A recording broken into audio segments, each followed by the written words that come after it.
like Deepthi Aluka to come on, and as your profile says, let's work together for a better future. Deepthi, our viewers are very happy. Would love to hear what you have to say. Thank you so much, Penny.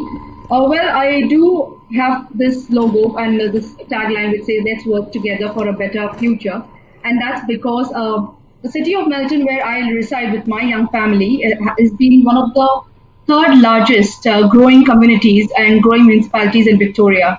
I would say every 1 in 3 local workers are born overseas. The top 5 languages I would say would be Punjabi, Vietnamese, Maltese, Arabic, Filipino. The top 5 countries of birth are India, Philippines, United Kingdom, New Zealand, and Malta.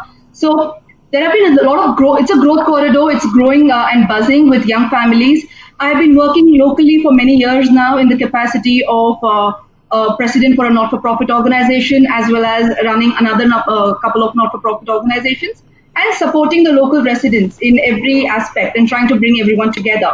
So the reason I put up my hand for the council elections this year is completely on the back of my community work.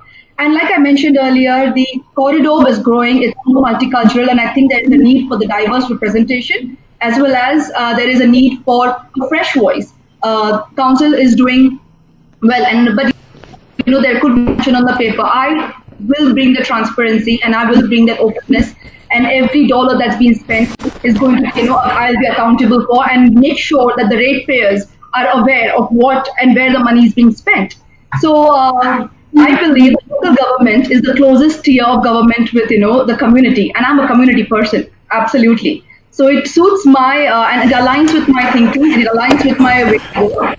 I've done a lot of work with women. I've done a lot of work with local families. I have organized workshops. I have organized fundraisers for Beyond Blue, the Cancer Council. I have organized community events. Trying to bring the cohesiveness during the pandemic. I've also worked with seniors, and trying to make sure that the isolation doesn't impact. COVID-19 has impacted all of us and everyone from the children to the seniors, and all the families have got impacted with their livelihoods too. So I think there has to be a different strategic way of thinking. Yes, we have seen local council government where we talk about trees, and that's one of my policies too. I will not deny it, but there is more to it than just going the traditional way. And I think I'll be focusing more on the post-COVID economic recovery plan, as well as working with the community. I am holding consultations for the very same reason, trying to talk to the community and understand what are the needs and go forth from there on. Thank you. Thank you, Deepthi. Let's work together for a better future. Great. Our viewers would be more happy. They are the voice of the community at this stage. Few more days for the elections to up. On 24th, I believe on 24th of October is the last date of the council election. So our viewers would be more interested. Miss Deepthi Aluka, you have been a great voice in the community for a few years, especially for women. So you had been speaking up on family violences. I would like you to elaborate on that topic. Sure, Penny. Yes, you are right. So my story actually starts. Well, it was actually intentional that I would start working in transition to where I have reached today. And I actually started off with this mom's club where I was supporting and actually having the social club kind of a thing for women from my backyard, and it went as a volunteer for the local council. And while I was doing this, there were so many. It kind of became a support group, and a lot of moms started coming to me for help and assistance. And somehow, the way I am, I'm very solution driven. I'm very much compassionate at the same time, and I'm very supportive. So while I was kind of helping them and assisting them, this is how I came across so many family violence victims, and especially even in this COVID period, the family violence cases have risen, and how. And these women who are from the multicultural background, they reach out, they have no idea what support. As it is, it's a taboo for many, because for them having a social, just a slap is all right. Whereas, in the Western world, it's a different way of looking at, family violence. And I actually came across a case where this lady was, somebody rang me and she this lady's come to drop her child at the school and her face is swollen. And this is because she was beaten up, black and blue. And for 10 years, she was suffering. the immediate response to that was, I was with her at the police station, getting her children sorted, getting the intervention order done. She was so scared. She was shivering. She was not sure what she could do. So that is the plight of many women, I would say. And, the children are even exposed to family violence because of the scenario. Even men get exposed to family violence, but the majority cases are with women.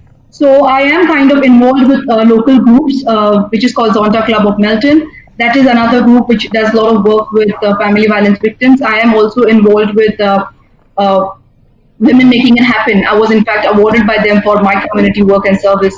So I am reachable. I work with pro bono lawyers as well to provide all assistance that I could in my capacity. So that's what I do for family victims. That's great. Deepti, I would like to ask you a question. To fight the election to be a councillor in Australia, what do you think? What is the basic requirement? See, I think it's a very good question, Finny, because what happens is most of the times, people don't understand the difference between federal, state, and local government. And they do not understand what policies and what decision-making capabilities they can have as a councillor. So if you don't mind, I would like to take a couple of minutes to explain this. Yeah? Yeah, go ahead. Great. Okay. So basically, when we talk about local council, and it's people think, oh, it's a councillor's job. You will be getting paid high. You'll be making a lot of money. So first and foremost, I would really like to clear off the assumption that people have, or the thought that you kind of mint money as a councillor. No, it's you don't even get a wage. It's actually called an allowance, which is what you receive for the services you provide. So unless and until you are community minded, I don't think so you should stand for council elections. So that is one of the first priorities. You have to be community minded. You have to have that passion and dedication to work with your local community. You should be able to listen to what's happening, because local government or the local council is basically connecting with your local community. You are the representative for your community, and that is what is important at this stage. We can talk about policy in the United States. Yes, you can advocate for things. You can advocate for the police stations or the public schools or hospitals and stuff like that. But that's at state level. At the council level, it's more of managing the day-to-day, that your community members are able to live comfortably. It's about assisting and providing them the community support, giving them that safety. So you can do advocacy on state and federal level, but it's more important to be able to connect at the local council level with your local residents. And that is one of the things which I would like to really send the message through to many candidates who are standing and have no idea what's the difference between local council, state government, and federal. So, yeah. Thank you, Deepti. Australia is very well known for its multicultural. Before we end this show, I would like to know your general view, especially from Deepti. Deepti, would you mind telling, is there any real challenges you are facing being a first-time candidate or first South Asian candidate from the city of Melton? So firstly, I would like to really acknowledge what Mr. Adam just spoke about, what his family has gone through and what he has himself, seen firsthand. So his experience and knowledge does show that, he is very compassionate towards what he does in terms of community. And talking about as a first-time candidate, especially in these COVID times, it is a challenge, definitely. I think somehow, somewhere, it's very hard because you don't have the opportunity to go out and campaign, talk to people, because that's what I would have loved to do otherwise. Talk to residents face to face, understand. But unfortunately, due to COVID scenario, we're not able to do that. We are restricted. There is an upper hand for the existing candidate councillors because yes, they are out there and their names out there already. So it is challenging. Coming from multicultural background, again, it's hard, and I stand my ground. I wouldn't want to change my name just to get more votes. I will be what I am, and I get enough love from the local residents because they've seen my work and they advocate for me, and that works for me beautifully. Yes, there could be one or two, who I recently got trolled as well on my Facebook, and they put that she's disrespecting our flag, and I had to put that note out there. It's not just yours, it's mine too, and this is where it has to stop. The bullying stops here.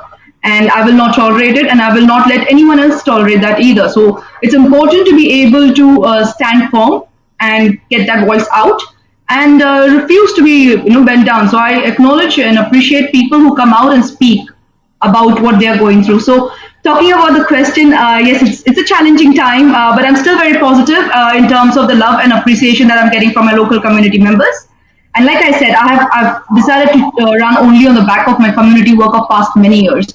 So I think there's somewhere there is a representation, or there is this expectation out of me that I will be honest, transparent, and bring things to table, and be the voice of our community members, because that is what is the need of the hour. I think it's important to be compassionate. We've never experienced COVID before. I'm sure even Dan Andrews hasn't. No country has. The whole world is in the pandemic. So I think we have to show some more compassion. There is mental health, that has affected everyone. Every family has got, mentally affected some way or the other, including the school-going children. My preppy to the seniors who are my friends. So I think we have to show some more compassion. I understand there is a time to pull bullets at each other, but I think this is not the time. This is the time to stand with the community and actually bring the community together and help each other. I really would like to ask all those people out there who are, being the keyboard warriors from their houses and just, accusing and, the leadership. I would really like to ask them, what have they done for the community? I have done what I could in the pandemic. I've supported my local community members. What have they done? So it's important. It's very important to back what you say by the action.